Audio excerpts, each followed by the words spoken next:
Hello everyone, thanks for tuning into Sin's Workshop. I hope you're all having a wonderful day. So I don't know how much of a review this is going to be, so much as me just gushing about how much I loved Bury Our Bones in the Midnight Soil.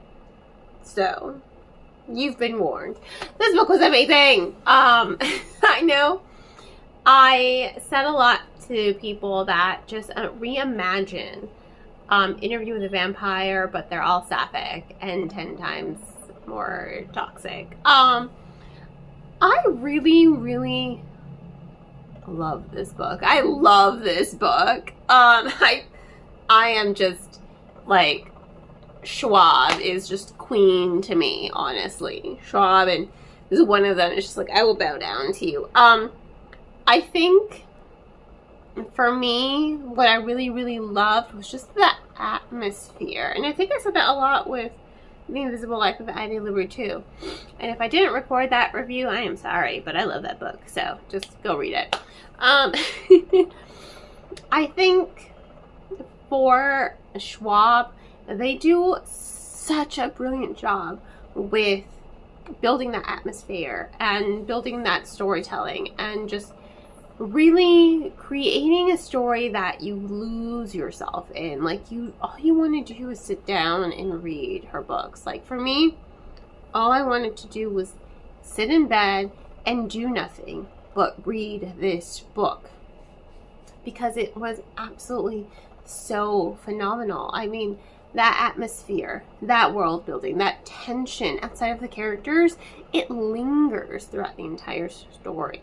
It lingers throughout the entire plot, and it really just sucks you in because it's just so well executed. You know, it's not a small book to read. This book is it's a few hundred pages, but I don't even remember because it's so inconsequential to me, because it felt effortless to read. It was so smooth, it was so fluid in how it went between the characters as well. Because you have your three characters. You have Sabine, you have Alice, and you have Lottie. So it's going between these three characters at different points in their life and their relationship. And I love that. It's just so easy to read. You know, it has such an easy, fluid momentum to it as it builds the story. Like, first it begins with introducing us to Sabine, and then it introduces us to Lottie, and then well, not really Lottie, we're introduced to Alice and then Lottie, right? So you understand that at some point these three characters are going to get together. You know, they are the core of the story, but the who and the how and the when is very important, and it keeps you intrigued. So we're starting with Sabine, who was first known as Maria.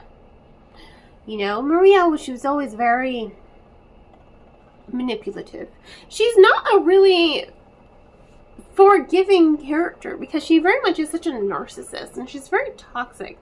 In the beginning, you kind of feel for her, you know, born in the 16th century, and she is a woman who does not really have a lot of choices. Really, her best get is to marry wealthy and marry well and get out of the, you know, the humdrum town that she's in, because she wants more from her life. You know, she wants more than her provincial life.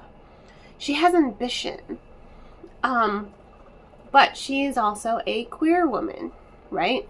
So she doesn't really have much attraction to men. She doesn't want to be a mother. And in this time period, you were only as good as your womb, right? That's all you were good for.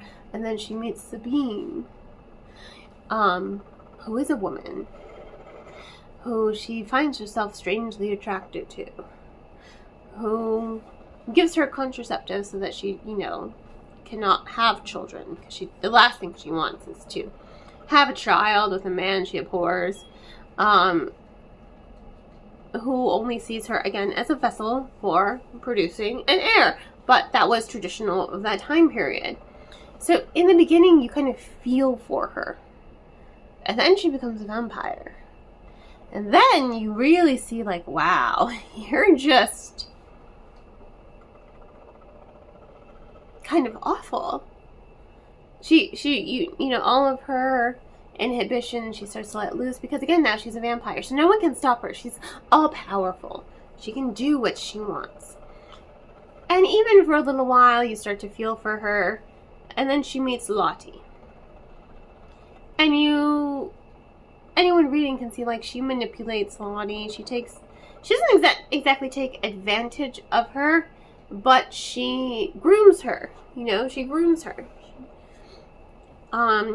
She manipulates her because she wants love, but I don't think she quite understands what love is. I don't think she knows what love is. I don't think she ever.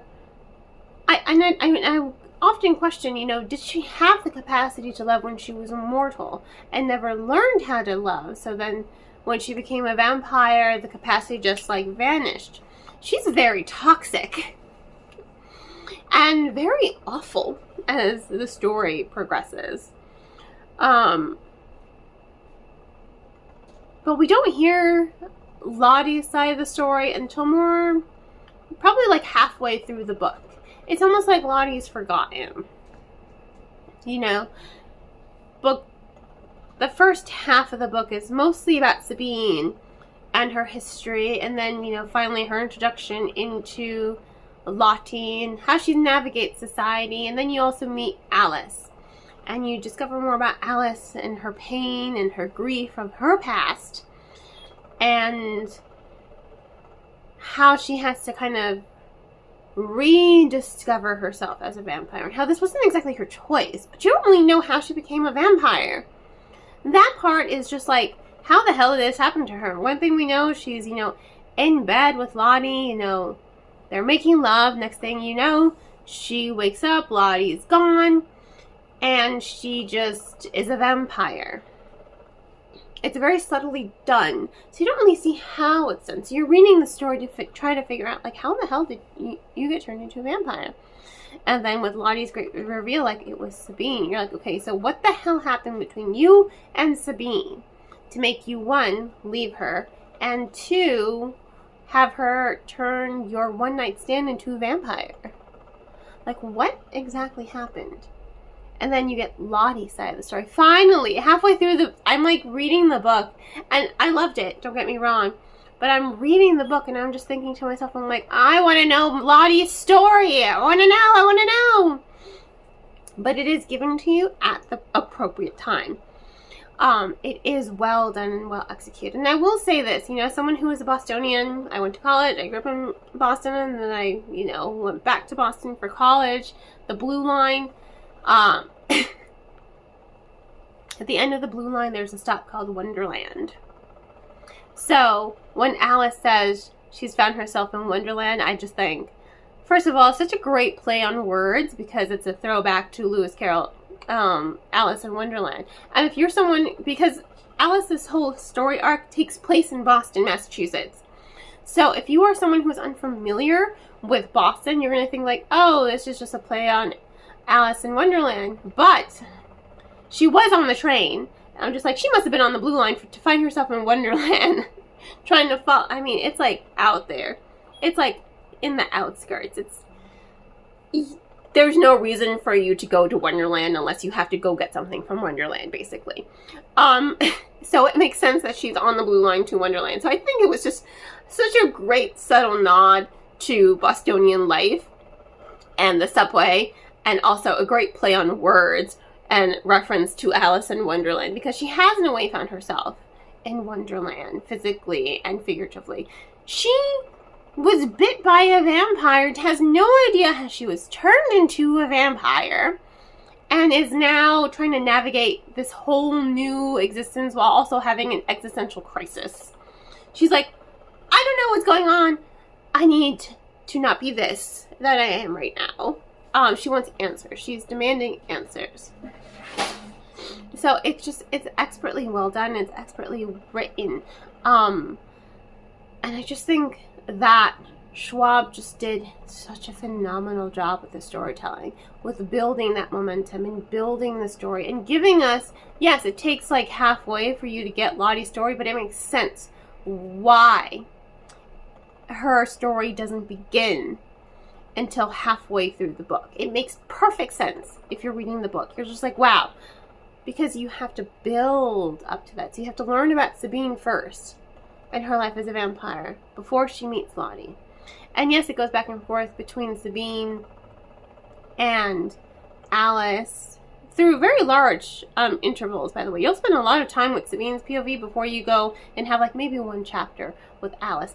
But they balance each other out. The tone of each story makes sense in comparison to the tone of what's already being told and why we're going back and forth between these two characters and how we're getting back to Lottie. It makes sense.